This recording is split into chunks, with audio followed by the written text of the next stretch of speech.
Hi friends, welcome to our channel GV Sewing Shop. Purple ஸ்டிச்சஸ்லேருந்து GV sewing ஷாப்பாக மாரியாச்சி sisters நம்ம tailoring channel.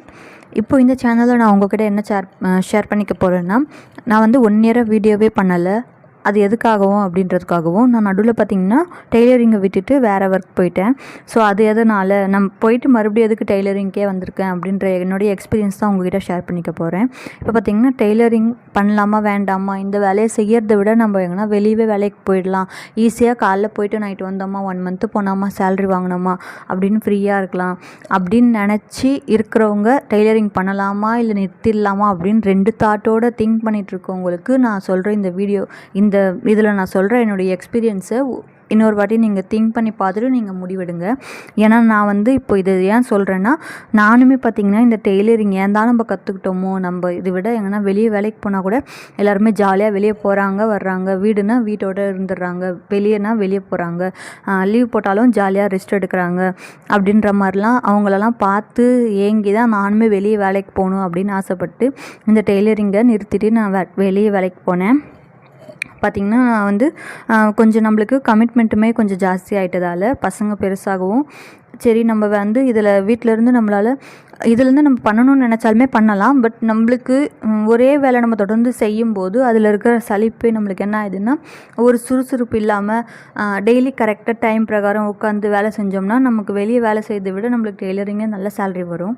But நம்ம அது மாதிரி செய்ய மாட்டோம். ஏன்னா தொடர்ந்து நம்ம இந்த வேலையை செஞ்சுட்டு இருக்கும்போது நமக்கு இதில் இருக்கிற ஒரு சலிப்பு தான் நம்மளுக்கு வந்து செய்யவே விடுறதில்ல. அதே மாதிரி நம்மளுக்கு சுற்றி இருக்கிறவங்க இங்கே போகலாம் வரியா அப்படின்னு கூடும்போது நம்மளுக்கு ஒரு செல்ஃப் கண்ட்ரோல் இல்லாமல் அவங்க கூட நம்ம வெளியே போய் டைம் ஸ்பெண்ட் பண்ணுறது, இல்லை வேறு எங்கன்னா போகிறது வர்றது, இல்லை யாராவது கூப்பிட்றாங்க, இல்லை யாருக்கு கூட பேசுறது, இந்த மாதிரி டைம் வேஸ்ட் பண்ணிகிட்டே இருக்கிறதுனால நானுமே அந்த மாதிரி இருந்ததால் சரியாக கஸ்டமருக்கு டைமை கொடுக்க முடியாமல் அவங்கக்கிட்ட வந்து அவங்கள நம்ம வந்து எதுக்குங்க இது மாதிரி கொடுக்கல அப்படின்னு ஒரு இடத்துல நம்ம நிற்க வச்சு கேட்கும்போது, நம்ம ஏன் தான் இந்த வேலையை கற்றுக்கிட்டோமோ, நம்மளுமே 4 பேர் மாதிரி வெளியே வேலைக்கு போனோமா வந்தோமா சம்பளம் வாங்கினோமான்னு இருக்கலாமே அப்படின்ற மாதிரி ஒரு தாட் வந்து தான் நான் வந்து டெய்லரிங்கே வேணாம் அப்படின்ற மாதிரி முடிச்சுட்டு வெளியே வந்து நான் ஆல்ரெடி கல்யாணத்துக்கு முன்னாடி கல்யாணம் பண்ணுறதுக்கு முன்னாடி வேலைக்கு போயிருந்த இடமே நான் வந்து வேலைக்கு போயிட்டு இருந்தேன். எங்கள் ஊரில் பார்த்திங்கன்னா ஃபுல்லாக சில்க் ஹவுஸ் தான் ரொம்ப ஃபேமஸ்ஸு. அதே மாதிரி நான் சில்க் ஹவுஸுக்கு போயிட்டுருக்கும்போது அங்கே பார்த்திங்கன்னா போன புதுசில் வந்து எனக்கு ரொம்பவே பிடிச்சிருந்தது. காலையில் வந்து நம்ம 8:30க்குள்ளே உள்ளே இருக்கணும். அதே மாதிரி நைட்டுமே அவங்க 8 or 8:30 அது மாதிரி சம்டைம்ஸ் ரொம்ப ரஷ்ஷு இல்லை நம்மளுக்கு நிறைய நம்மளுக்கு கொடுத்துருந்த வேலை நம்மளுடைய செக்ஷனில் வேலை இருக்குது அப்படின்னாக்கா மற்ற லேடிஸ்லாம் போயிட்டு இருந்தாலுமே நம்ம அந்த வேலையை முடிச்சுட்டு 9, 9:30, 10 மணி கூட ஆகும் நம்ம வீட்டுக்கு வரத்துக்கு. போய் சேர்ந்த புதுசில் பார்த்திங்கன்னா நம்மளுக்கு எப்போவுமே ஒரு இடம் புதுசாக போய் சேரும்போது அங்கே நான் அந்த வேலையை கற்றுக்கணும் நம்ம நல்ல பேர் எடுக்கணும் அப்படின்ற ஒரு ஆர்வத்திலே பார்த்திங்கன்னா காலையில் சீக்கிரம் எழுந்திருக்கிறது, கடகட நல்ல வேலையும் செய்கிறது, பசங்களுக்கு ரெடி பண்ணுறது, ஸ்கூலுக்கு அனுப்புறது, நம்மளுமே வேலைக்கு கிளம்பி போகிறது, இது மாதிரி நல்லா இன்ட்ரெஸ்டிங்காக போய்ட்டுருக்கும். நெக்ஸ்ட்டு பார்த்திங்கன்னா சேலரியுமே பார்த்திங்கன்னா நம்ம போன புதுசில் 15,000 தான் கொடுக்குறாங்க. அதுலேயுமே நம்ம லீவ் போட்டோம்னா ஃபுல்லாக பிடிச்சிட்டு ஒரு 12,000 13,000 அவ்வளோதான் வரும். இதுவே நம்ம ஹவுஸ் ஒய்ஃபாக இருக்கிறோம், நம்ம இப்போ ஹவுஸ் ஒய்ஃபாக இருக்கிறவங்க இப்போ கல்யாணம் ஆகாதவங்கன்னா அவங்க வந்து எல்லா இடமும் அட்டன் பண்ணணும் அப்படின்ற அவசியம் இல்லை. இப்போ நம்ம ஒரு குடும்ப தலைவியாக இருக்கும்போது நம்ம ரிலேஷன்ஸோட ஃபங்க்ஷன்ஸ் எல்லாமே அட்டன் பண்ணணும். இல்லைன்னா அவங்க எப்படி பேசுவாங்கன்னு நம்மளுக்கே தெரியும். அந்த மாதிரி நேரத்தில் நம்ம எக்ஸ்ட்ராவாக லீவ் போடும்போது சேல்ரி பார்த்திங்கன்னா எதுவுமே சொல்லிக்கிற மாதிரியே வராது. நம்ம அந்த வேலைக்கு போயுமே பார்த்திங்கன்னா நம்ம அந்த கமிட்மெண்ட்டு முடித்தோமா இல்லை நம்ம கையில் ஒரு 4 காசு சேர்த்தோமான்னு பார்த்திங்கன்னா கண்டிப்பாக இல்லவே இல்லை. அங்கே போயுமே நம்மளுக்கு இந்த மாதிரி ஆனால் வெளியேருந்து பார்க்குறவங்களுக்கு மட்டும் பார்த்திங்கன்னா ஹஸ்பண்ட் ஒரு சைடு வேலை செய்கிறாங்க, ஒய்ஃப் ஒரு சைடு வேலை செய்கிறாங்க, பரவாயில்ல நல்ல வருமானம் தான் இவங்க வீட்டில் அப்படின்ற மாதிரி வெளியேருந்து பார்க்குறவங்களுக்கு மட்டும் தெரியுதே தவிர நம்ம வந்து அதில் எவ்வளோ நம்மளுக்கு வருது அப்படின்றது அவங்களுக்கு சுத்தமாக தெரியறதில்ல. பரவாயில்ல பெரிய கடையில் இவங்க வேலை செய்கிறாங்க, இவங்களுக்கு 30,000 சம்பளம் இருக்கும் அப்படின்ற மாதிரி அவங்களே ஒரு கற்பனையில் இருந்துடுறாங்க. அது மாதிரி கற்பனை நம்மளுக்கு கண்டிஷ்டி தான் வருமே தவிர வருமானம்னு பார்த்திங்கன்னா எதுவுமே சொல்லிக்கிற மாதிரி வரவே இல்லை. அங்கே போயுமே எனக்கு எந்த ஒரு முன்னேற்றமும் இல்லை. அதே மாதிரி டெய்லியுமே பார்த்திங்கன்னா ஒரு ஹரிபரியாக தான் இருக்கும். காலையில் எழுந்திருக்கவும் முடியாது, மீறி எழுந்தாலும் ஏதோ ஒன்று சமைச்சோமா வச்சோமா, அந்த பசங்க சாப்பிட்டாங்களா இல்லையான்னு கூட எனக்கு பார்க்குறதுக்கு நேரம் இருக்காது.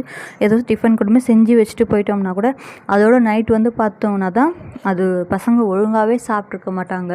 அப்படியே நம்ம செஞ்சுட்டு போனது அப்படியே இருக்கும். அதை பார்க்கும்போது என் கண்லேருந்தே நம்மளுக்கு ஒரு அம்மாவாக இருக்கும்போது நம்ம பசங்க இப்படி ஒன்றும் பாதியமாக சாப்பிட்டு ஒழுங்காக சாப்பிடாமல் இருக்கும்போது நம்மளுக்கு எவ்வளோ கஷ்டமாக இருக்கும். அது உடனேவும் நம்மளுக்கு தெரியாது. அந்த செஞ்சு வச்சதுமே கெட்டு போயிட்டுருக்கும். அந்த பசங்களுமே சாப்பிட்ருக்க மாட்டாங்க. அதெல்லாம் பார்க்கும்போது நம்ம ஒரு பெரிய தப்பு பண்ணிட்டோம் அப்படின்றது நான் ஃபீல் பண்ணேன். ஏன்னா நம்மளுக்கு தேடி கஸ்டமர்ஸ் துணி கொடுக்குறாங்க. அதே மாதிரி நம்ம தைச்சி முடிச்சுட்டு ஒரு மெசேஜ் போட்டோம்னா அவங்களே காசு கொடுத்துட்டு வாங்கிட்டு போயிடுறாங்க. இந்த மாதிரி நம்மளுக்கு உட்காந்த இடத்துலேருந்தே நம்மளுக்கு சம்பாதிக்கிற அளவுக்கு இவ்வளோ திறமை இருந்துமே நம்ம இதை வேஸ்ட் பண்ணிட்டு இந்த மாதிரி நம்ம வெளியே வேறு தப்பான முடிவு எடுத்துட்டோம் அப்படின்றது நான் ரொம்ப ரொம்ப ரொம்ப ஃபீல் பண்ணேன். நீங்களுமே யாராவது இந்த மாதிரி 2 மைண்டோடு இருந்தீங்கன்னா கண்டிப்பாக சொல்கிறேன், நீங்கள் வெளியே நிஜமாகவே ஒரு மாதமாவது நீங்கள் வெளியே வேலைக்கு போய் பாருங்கள். அப்போ தான் நமக்கு நம்ம டெய்லரிங் எப்படி ஒரு பெரிய ஒரு வரப்பிரசாதம் அப்படின்றது நீங்கள் உணர்வீங்க.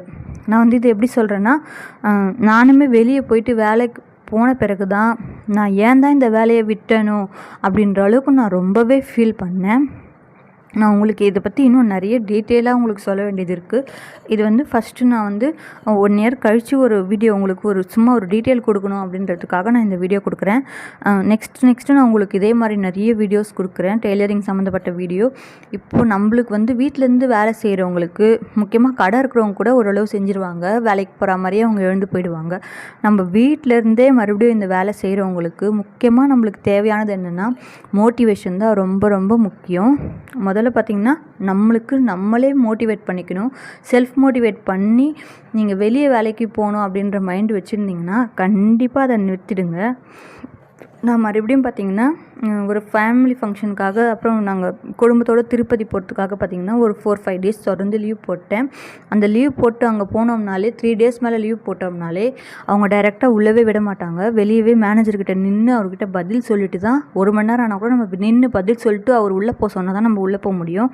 அதே மாதிரி ஒரு குழந்தைக்கு உடம்பு சரியில்லைனா கூட உடனே அந்த சார் பக்கத்துலேயே இருக்க மாட்டாங்க. அந்த சாரை தேடி கண்டுபிடிச்சி போயிட்டு அவர்கிட்ட நின்று பர்மிஷன் வாங்கி அங்கேருந்து பஸ் பிடிச்சி வீட்டுக்கு அந்த குழந்தைய நம்ம பார்க்குறதுக்குள்ள வழியெல்லாம் ஃபுல்லாக படப்படன்னு ஆகிடும் நம்மளுக்கு. அதெல்லாம் நான் அனுபவித்தேன். அதெல்லாம் அனுபவிச்சுட்டு தான் அந்த ஒரு சிச்சுவேஷனில் நம்ம நிற்கும்போது தான் நம்ம வீட்டிலேருந்து வேலை செஞ்சுருந்தோம்னா இந்நேரம் நம்ம கண்ணு முன்னாடி அந்த குழந்தைக்கு என்னன்னு தெரிஞ்சிருக்கோம். நம்ம உடனே ஒரு மாத்திரை கொடுத்துருக்கலாம், இல்லை ஒரு ஹாஸ்பிட்டலில் போனோம்னா கூட்டிகிட்டு போயிருக்கலாம். இதெல்லாம் அந்த நேரம் எனக்கு எல்லாமே போச்சு. நம்ம எப்படிப்பட்ட வேலையை விட்டுருக்கோம் அப்படின்றது நான் கண்டிப்பாக ரொம்ப ரொம்ப 100% நான் என்னுடைய வேலையை ஏன் தான் விட்டணும் அப்படின்ற அளவுக்கு நான் ரொம்ப ஃபீல் பண்ணேன். அப்புறம் பார்த்திங்கன்னா நான் திருப்பதி போயிட்டு வந்த பிறகு பார்த்திங்கன்னா என்னால் மறுபடியும் அந்த வேலைக்கு போயிட்டு இந்த மாதிரி வெளியே நின்று அந்த மேனேஜர்கிட்ட இது பண்ணுற அளவுக்கு பொறுமையே இல்லாச்சு. இந்த வேலையை நம்மளுக்கு வேண்டாம் அப்படின்னு சொல்லிட்டு ஆல்ரெடி என்கிட்ட எப்போவுமே கொடுத்துட்டு நீ எப்போ வேணால் கொடுமா, நீ வேலைக்கு போயிருந்தாலும் பரவாயில்ல, போயிட்டு எப்போ உன்னால் முடியுதோ கொடு அப்படின்னு கொடுத்துட்டு போயிருந்தாங்க பாருங்கள். அந்த கஸ்டமர் எடுத்து தைச்சி ஸ்டேட்டஸ் போட்டேன். மறுபடியும் என்னோடய வேலையை பிக்கப் பண்ணேன். Thank you friends. வீடியோ பிடிச்சிருந்தா லைக் பண்ணுங்கள் ஃப்ரெண்ட்ஸ். தேங்க்யூ.